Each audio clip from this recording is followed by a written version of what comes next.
Hey guys, Cruel Blind Wave. I'm Eric. Rick. I'm Calvin. Aaron. And we are here with a new show. This is Vox Machina? Machina. Yeah. Deus Ex Machina. Yes. Hi. So this is a show made and incepted by the good people over at Critical Role. Yes. And this is a show about their campaign. And I believe that wasn't this like the subject of a GoFundMe that like went super crazy? It was. As a Kickstarter, I think. Yeah, Kickstarter. I'm sorry. Yes. Yeah. Yes, it did. And I've seen like highlights of the actual game they've been playing, but I don't know anything about the overall characters or story. I only know what I know of our D&D stuff when it comes to the world. I mean, they're on like their third campaign, I think, right now. Sure. Yeah. And it's going to be taking place back, I think, during like their first characters and Awesome. stuff too. So I should be able to go into like- this not knowing anything and feel I pretty good. don't think so. I think you should be fine. I think like what they're doing now, like if you've been following along, they're on some different story beats and stuff like that. But this is going to be like way before, I think. So Yeah. it shouldn't be interfering with anything. I always right love the now. concept of primarily voiceover artists going in and being able to create characters on the fly using these different voices, and that's always been a really highlight. Whenever I actually watch the highlights, I go, man, I gotta go back and watch the whole thing. But then I hear, there's a series coming up. I'm like, all right, I'll watch that. So here we are. Do you guys have any experience with the actual campaign? I tried watching it a few times, and it just wasn't my jam for whatever reason. Sure. So I know very little. Yeah, but you do know a lot about D&D and role-playing games. Sure. I mean, I assume it's their own role and campaign, so there's probably very little crossover. Gotcha. But I don't know. There is what I watched before, because I watched like, at least some of their second campaign. It's through D&D. They do have some homebrew stuff, and you can get like some of their homebrew stuff into your like D&D and whatnot. So there's a little crossover, but not too much. I think they've partnered with Wizards in the past as well for certain things. So Wizards of the Coast. yeah. So no, I've watched a little bit. It's just one of those things where like when I don't have a ton of time, things fall off. So it's why I haven't finished some shows, or it's why I didn't continue watching this and whatnot, or reading books, or It's a commitment. whatever. Yeah. It is. There's a lot of episodes. Certainly. It's one of the reasons why I haven't started watching anything yet. I'm kind of curious. I mean, I wouldn't know this, but I'm curious on like, so is it a direct, like this happened in the campaign, or are they going to be having some artistic liberties? Am I going to be able to tell, like, that guy rolled a 1? It's certainly going to be the abridged version. The abridged version, yeah. At the very least. Yeah, I was wondering like how much of the D&D would come into it. Like, is it going to be a little bit meta, Like the or is gamers. it going to be like the gamers, or is it going to be very like Sure. from an NPC's perspective? Does a guy go, no, I dropped my clubs. Like, Yeah. what happened? You know, it's like, that's a Yeah. 1 right there, you know? So we'll see. I'm excited to see. The voice actors definitely have done a good job in their Critical Role Oh, yeah. like campaigns and stuff, and I enjoy listening to those people do And the voice of their characters. We love The Expanse, and that started as a tabletop campaign as well. Indeed. So On Amazon. Very true.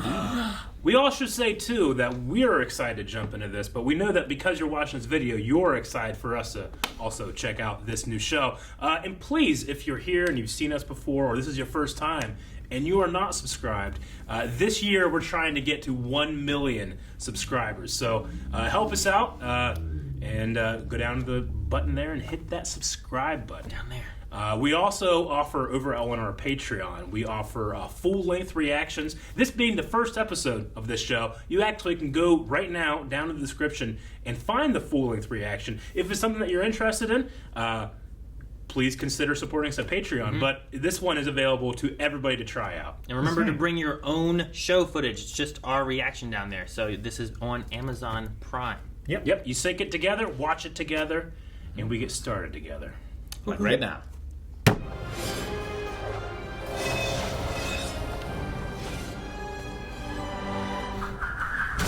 Oh, shit! You shall pay for it. Oh, Okay. his eyes are on their eyes. So these aren't our characters. That was something. Maybe their first campaign failed.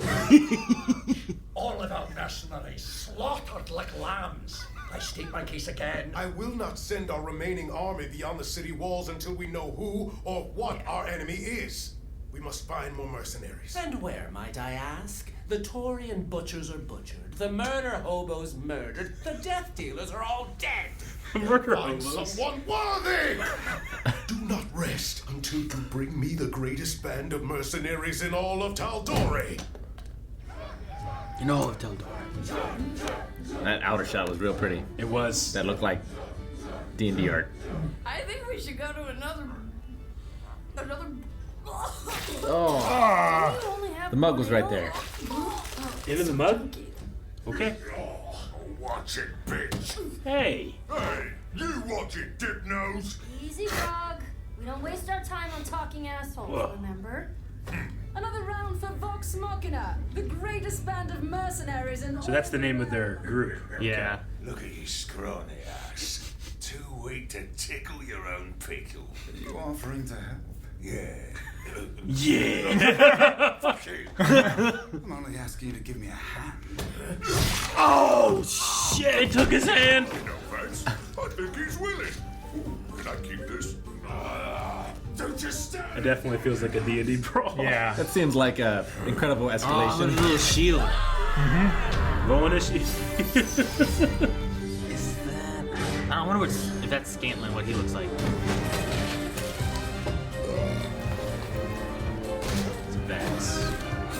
Ah, Whoa! Kitty, no!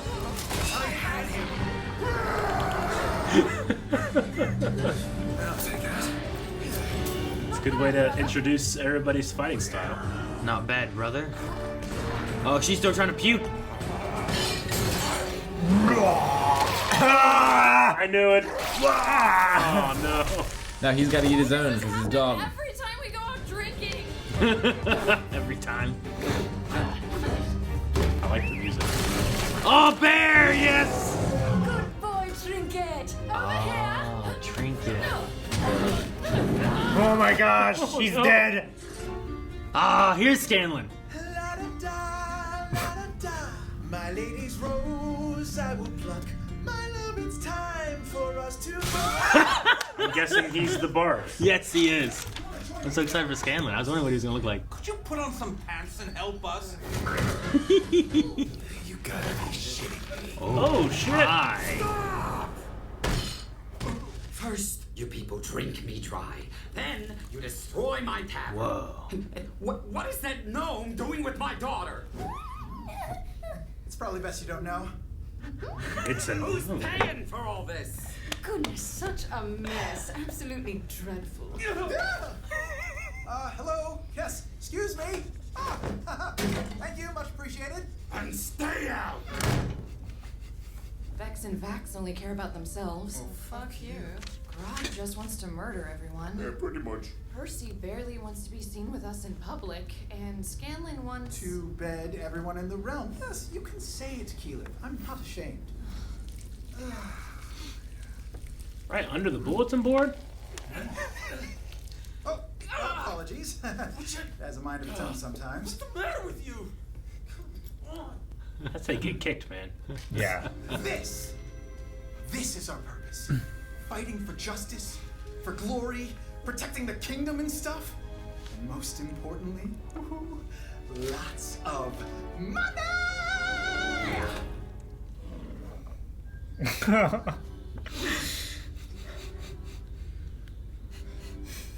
I like Scanlan. We're really gonna see this I can tell. looking like... We'll take you in, but the bear waits outside. Oh, he's so disappointed. Send another guardsman straight away. He found the acoustic center. Yeah. Sorry, who the hell are you? Your Excellence tried the best fighters who've adventured far and wide, but I promise that you've never met a troop so qualified. There's Grog, a mighty giant, he's a simple-minded hulk, and Percy's pepperbox can blow apart your fucking skull. Pepperbox. Nature hath no fury quite like Keyleth the Ashari. Controlling plants and animals, she's a magical safari. The twins, Vex and Vax, she shoots, he hides in the pitch. They're stealthy and quite deadly, but I forget which one is which. He's Vax. She's Vex. Pike's divinity is pure, her hands can always heal. Oh, and did I mention we have a bear trinket, no big deal. And as for myself, my name is Scanlan, the man with the fat purple hand. My music's jammed, going hand, you can't stand it, get some water, hide your daughter. Get some water. Brave warriors are we and far more clever than a fox. They'll tell of our exploits in the legend of Vox Machina. I like that. She's still having problems. Give the council a moment to discuss your curious group. Perhaps there's more than meets the eye with these warriors. Yeah, doubt it. Let's just call in Agar's assassins again. Agar apparently had his hand chopped off in a barroom brawl.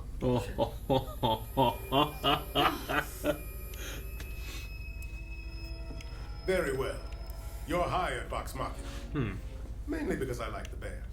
Lady Allura will accompany you to the Shale Steps, King of the Earth. the village closest to the last attack. We don't know what you're killing, but once you kill it, all this is yours. The box? One more You know what's in there. We need it. How are we supposed to The get... box is gold though, so it can't be too bad of a deal. Whoa. Whoa, Yeah. it's like Peter Pan. Because it's like the boat at the end of our D&D campaign. We destroyed it. Everything went terrible. Fucking dragon. Please don't fuck this up, as they say. She looks exactly like Daenerys. Sure. Back to pick us up later, right? It went so fast. It landed so slow, but it took off so quick. May the Everlight shine upon your home. Everything will be tip-top. Okay, I'm sure you'll survive these trying times, so good luck. Are you sure you're a holy person? Yeah, I'm just out of practice. I don't really bless a lot of houses these days. Thank you, dear. I'm sure it'll be enough to keep our family safe. They're gonna be dead. It wasn't. It'll be her fault. I like how that necklace, it's like her, what's it called? Her sigil kind of thing You a wizard? that she uses. Get over here. Trinket found something. Oh man, just tracking bear. Ah! Shoot it in the face! Get the fuck out! What a little lamb was behind all the mayhem! Well, don't let that thing bite your vex! Some type of psychic. Oh no! My Well, It's like Jurassic Park. That looks like a dragon. I'm gonna guess that's a dragon. this guy from the throne room. Black dragon?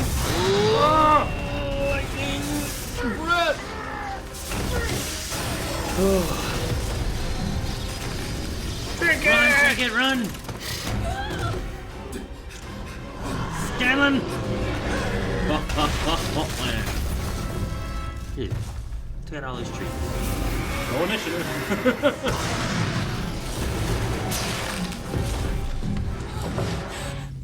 We fight! Dumb brave asshole! You dumb brave asshole. Oh, Grog. Oh! Alright, we can run. Grog's dead already? Come on! Like down.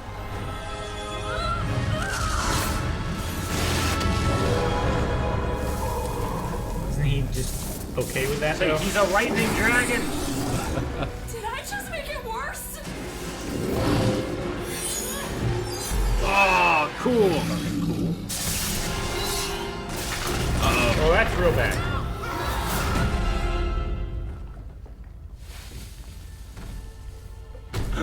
Wait, whose hand Is that the bloody hand? With the Like cut off Grog the bar? had? I feel like it. We know he had a hand. Yeah, he was playing with it. Damn. This is what rock bottom feels like. Rooted it. That's cool. Grog, you're hurt. Nah, just a flesh wound, no big. Question, is this normal? Ah! I got you. What is this, ribs? Yeah! Is this normal? I feel better already. Is the town destroyed? Oh no. Put the blessing on the house. Oh. And find the boy with the coin.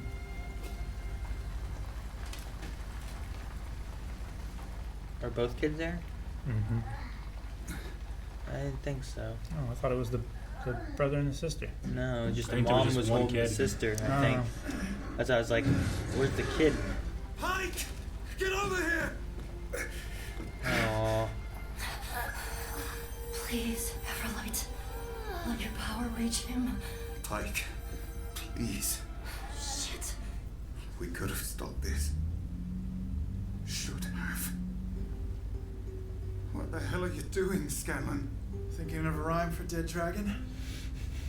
Because I guess we're killing one. I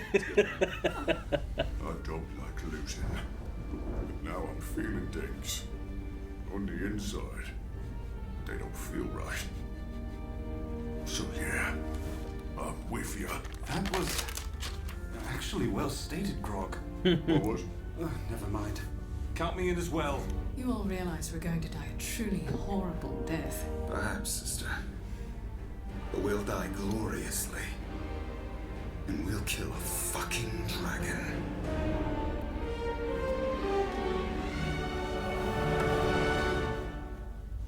Sure. Tony Hale. Buster from Arrested Development. Oh my gosh. Okay. I think that's what I was looking Yeah. for. And then, well, of course. All right. When? We're just checking out the cast list here at the very end here. David Tennant, General Krieg. Yeah. That's He's the one talking about, you get all this. That's a great... I thought it was him. Yeah. Who was the leader dude? The king? Is that who Tony Hale was? King Uriel. Where's he at? That Wasn't is... he... It's because his voice was familiar Aqualad. Yeah, from Walking Dead. Right? Lady Kima. Oh, Carrie Payton. Sovereign Uriel. There we go. There it is. Oh. Cyborg? Yeah. Right? Mm-hmm. He's the guy, you know the guy Aqualad, with the tiger? Cyborg. The guy with the tiger? Yeah. Yeah, he's Yeah, cyborg that's the as king. well and stuff. Yeah. Okay. Gotcha. All right, episode 1. I feel... Honestly, it feels exactly how I feel when we're doing D&D. Whenever, like, you're in a bar fight or we're talking to an NPC, people go hard on either, like, playing it serious or playing it very jokey. But then the dungeon master says, hey, this will happen next, and it gets very serious very quick. Yeah. So it's like, all right, well, I got to interact now with this, even though I was like against this idea of it. Yeah. It has happened. Now I must continue with the consequences. Yeah, I wonder, like, I wonder if it'll open up and be different. So, like, it feels, depending on how we want to phrase it, it feels very classic or very cliched. Sure. Like, the cliched thing is, like, every D&D campaign starts at a tavern. Sure. Right? Sure. So, like, this show starting at a tavern, is that, like, to homage the fact that all D&D campaigns start in a tavern? Sure. Or is it... It probably was also an event that occurred. Because, I mean, in D&D, you go to taverns. Not necessarily that you start in a tavern. Sure. But you can go to a tavern lots of times, you know? I very much I enjoy that I'm learning this story and these characters this way, but I somehow feel like, am I missing out on these little Easter eggs? Like, could they not buy save a cow from a burning farm or whatever it was? Is that like a thing that happened? You know? Sure. Or the kind of like background stuff we saw. Is any of that like referencing adventures that we've seen before, or they would have seen before? Did they actually get kicked out of all those other taverns? Yeah. Sure. But yeah, I mean, I think it solidly, a good character. You can call it cliche or not, but I feel like I learned a lot about the characters in a very short amount of time. Sure, they're like archetypes rather than yeah. stereotypes. But yeah, that's when you play D&D, you're coming off from Appendix N, right? You're taking all these very classic fantasy tropes and you're putting a spin on them in some cases, or just following very closely this sort of material and just living in that story. And I quite love that it's Matt Mercer, right? Who played the DM?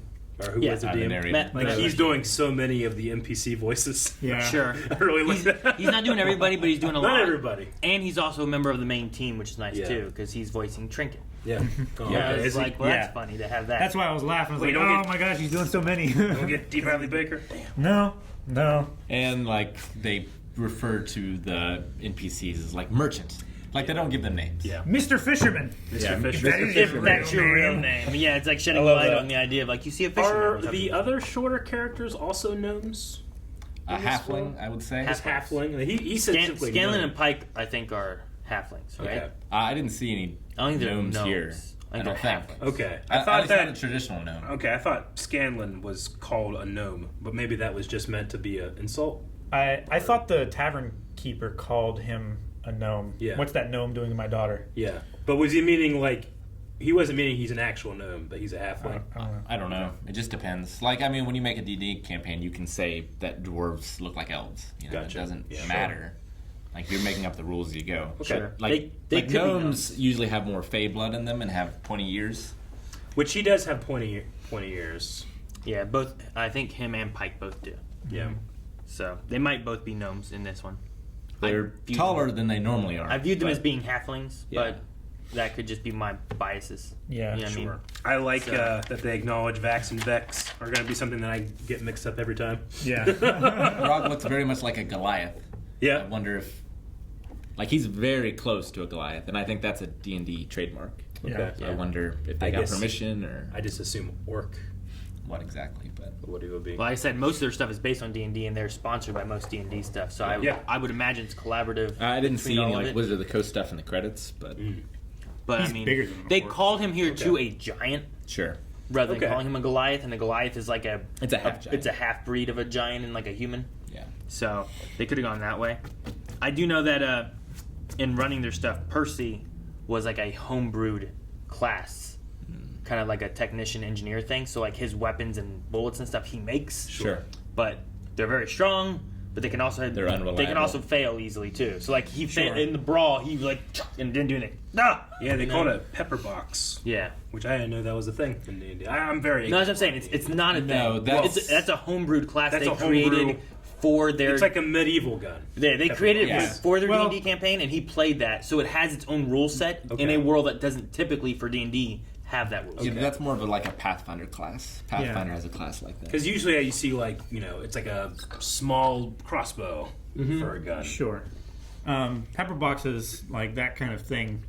I can't remember if they were actually called pepper boxes or not, but they were like multi-barreled pistols. Sure. That you could either like manually like index the barrel and it would. It looks and you could great shoot at short another- range. I wonder, it's probably not very accurate at long range. Probably. I mean, in a fantasy show. In a fantasy show, you can I was just kinda looking, I'm do like, oh, that's whatever you cool. want, but in Gotcha. real life, yeah, like there would be a lot of times where they would chain fire. Sure. So like more than one barrel would fire at a time. It felt kind of like steampunky to me. In fact, there was a pistol called a duckbill that had several barrels firing in a fan shape that would all fire at the same time, and it was used for like clearing lines of men. like and riot stuff. control. Yeah, Jeez, pretty okay. much. Very close quarters, very dirty kind of. I don't know for sure, but looking at the list here, I think it's interesting. The boy and the girl look to be played by Scanlan's son, possibly. And then, let's see, who would it be? Vax's daughter, Yeah. perhaps? They just have the same last names Oh, as okay, the actual the voice actor. actors Okay, I of gotcha. those. Yeah. Liam O'Brien and Sam Riegel, which also they're the voice of the patrons in Sid's bar. Okay. From Bad Batch.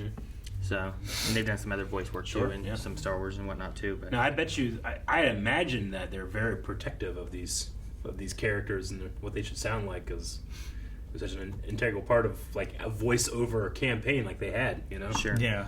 No, I was excited for what they're gonna do with Scanlan because like I haven't seen too much of their stuff with that, but I've heard of them referring to him in different things. And I knew that he was a bard and that he sang and that he was charismatic and like a lady killer kind of guy. And Yeah. I'm like, I really like. I'm like, what's he gonna be like? Yeah. But he's just like a little gnome dude. It would be interesting. Like maybe in our next campaign, if we ever do another campaign, like a bard might be a fun role to play. You would Not, think. I wouldn't do that, but I love the idea of like inspiring through song. It would be fun. It is a great idea. In Sure. practice, it doesn't always go to plan. I can do it. I played. How many sessions did Yeah. you do, Rick? I mean, it's a It long was running joke ever since at least 3rd edition when they introduced the bard that they're dispendable. I think it'd be fun. I'm saying if I made the mistakes I did with my warrior, my berserker guy, which I was like, nope, I have to do this. I don't want to, but I have to. Yeah. I can only imagine what my mistakes will be with the bard. Well, and bards have a really interesting history too, of like what they were in history, where they were more spies than anything. So they have a lot of like diplomacy skills and like subterfuge and assassins and stuff like that. Mm-hmm. You can hide a lot of poison in a loot. Yeah, it's true. They definitely did a lot of good work in making that dragon feel dangerous. Yeah, like with the kind of like almost like laser lightning breath. Well, we started with a TPK. Yeah, total party kill. Yeah, those mercenaries got. I enjoyed that was fun too, because especially if you don't have any idea. Because whenever they showed, I'm like, man, I am not seeing who I was expecting to see in this. Yeah, and then they killed them all off. And I'm like, oh. Yeah, as soon as that happened, I was like, oh, okay.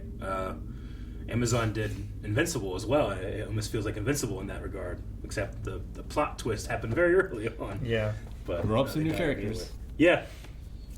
Sure. I don't know anything about these guys, these characters, but I guess I don't know why I expected the dragon thing to resolve this episode. But I almost thought, like, what if they just all died and they had to roll new characters next episode? I mean, it's possible too that that's what happened in the beginning, was that they were a group that showed up to fight these people, this dragon, this monster, and they all died. It's like, all right, well, make new characters. Maybe those characters were like older characters, because you guys were talking about before we started that like this campaign happened off camera before they actually came to Twitch, right? Or at least they were playing, so there's probably a lot of references in there. Sure. Yeah, I wonder, because like that's how the Gamer 2 Darkness Rising starts, where you see the first attempt. Yeah. Yeah. Yeah, I don't know the story and stuff. It seems like they're also having Vex feel a dragon in the throne room, and they're talking about it either being a connection to someone with a dragon, or we also had the footprints where like can the dragon turn into a human, and is that maybe like the weird little... It's like that one guy who's creepy. Yeah, but I feel like he's a red herring. I feel like he is like I'm pretty sure Jafar dude. It's Sir Fince. You're talking about the Tony Hales. Yeah. I'm pretty sure that's who we were talking about. Yeah, probably. I don't know their names right off. He was the one that gave the dirty look back over the shoulder. Yeah. I feel like I would expect it to be him, so maybe it's not. I don't know. Maybe it is. I don't know how obvious things should be if they're coming in from a D&D campaign adaptation, or if they, I don't know. Sure, because going through a D&D story, like you're going to hit the same kind of tropes typically, and and maybe they're expecting that, like it was that in the campaign, but they want to surprise people who, like does the campaign. Does it vary off the course of what the campaign did at all? Mm-hmm. Like same characters, different story. I liked in the beginning, like after that group had been wiped, and we went to the council or the king, and they were talking about what needs to be done. There's kind of like a D&D table that they're all looking at. Yeah, that was cool. I love how they're like banging on the table and the minis fall over. Yeah, that was cool. Mm-hmm. I also love the flesh wound thing. It's like, but is this normal? It's normal. Oh god! Yeah, you can just like see like 10 ribs poking out of that hole. It was great. I love that. Gross. I'm not in love with like the way that the characters look, but I really do like the backgrounds, especially when we had the outer of the bar. Like it looked like just the thing that you would show your players. Yeah, sure. Like, here you are. Yeah, I mean the character art I think is serviceable, but I actually quite like the animation that the character art went. I don't necessarily see any like corners being cut in terms of the animation. I think the only thing that you could really at this point like you would improve would just be kind of like the more detail shading or whatever. But I thought it was very good, especially the dragon fight. I really liked the lighting effects they had for the characters. The dragon felt like he was like a different. Well, yeah, he's animated. Like he was like more of a 3D CGI kind of creature thing. Yeah, I mean today everything is still 3D animated. AOT is done like where sometimes there's shots like this one feels like a 3D moment. Yeah, whereas everything else feels like it's like a 2D animation. You know? It made it feel bigger in the scene. It did, sure. But even like the 2D characters, the way they're done today, at least I guess I don't know exactly on this show, but it's very much like they have like a rig, and then they animate that rig. And it's just not, it's not quite, it looks 2D, but it's not quite 2D anymore. Which I'm always fascinated by the way they're able to achieve a certain look, but cheaper, Yeah. I like it's a trope, I guess, but the idea of like, well, they're not going to be the heroes we need. And then like, they come back to the town where they were, and they find the family dead and stuff, and it's like, all right, guess we're gonna kill a dragon. And I like Scanlan's like trying to find something that rhymes with dead dragon. I quite like that. I guess we're gonna be fighting one. And I like the way it kind of like brings it where it's like, they're not necessarily heroes. And they chop off the arm of the assassin dude. And they try out So I later feel like and there's stuff. a crazy escalation of that situation. But I also feel like it's grog, and it's also the 2 games that I've played. I've had some crazy escalation. But you do that kind of thing in a, you wouldn't do that in a real world. Like, these are real characters in that real world. There would be consequences. Yeah. But like a DM, because he wants the story to continue, doesn't want to kill him off immediately. You have a little more leeway for those kind of things. Yeah. Well, also, just straight up chopping a guy's arm off. Like, there's probably the town watch that's going to be called. Yeah, exactly. You're not just going to get kicked out and banned. It's like, well, I guess the next 3 sessions are the legal process and the ramifications of all this. Sure. No, I get you, and maybe it's a Wild West, right? Maybe it's maybe it's a thing I'm doing in my head, but I'm almost like watching. I mean, I'm watching an actual dramatization of what their game was, but like when Scanlan gave that line at the end, I was just like giving props to the guy for coming up with that line, like on the spot. Obviously, he didn't because this is a scripted show. Sure. But I feel that way. But he might have, or he did. Yeah. That's the thing too. Or it's just Scanlan, the character, did. I do know that Sam would sing various times in the D&D sessions. I don't know what songs he sang, but I know that he would sing sometimes for that. So maybe that would be a line, Mm-hmm. And these guys, like them being voice actors, they're used to playing characters. So maybe they get the idea of like, okay, what is this character and what would he be like? And then, all right, here's his voice. They just fall into the character. And they just fall into the character. And it's easier for them than like, you and some buddies just decide to play D&D. And it's like, all right, well, who's your character? And it's like, well, I don't really know. It's like, okay, well, what do you do in this situation? It's like, run? You're like, sometimes it's hard to kind of get into your characters and your situations. And I feel like they fall into them really well. Yeah, well, if I learned anything, it was that Vox Machina is the name of the group. For some reason, I just assumed that was the name of the land or something. Yeah. Yeah. It's the group. The Legend of Vox Machina. I learned one thing. The Legend! And if you guys want to see more of us watching The Legend, make sure you guys subscribe. And check out Critical Role as well. They have some really good stuff. I think they stream every Thursday over on Twitch, so make sure you guys go and check them out as well. Subscribe here. More of this over at Patreon. You can see that right now. And there'll be a new one here every week.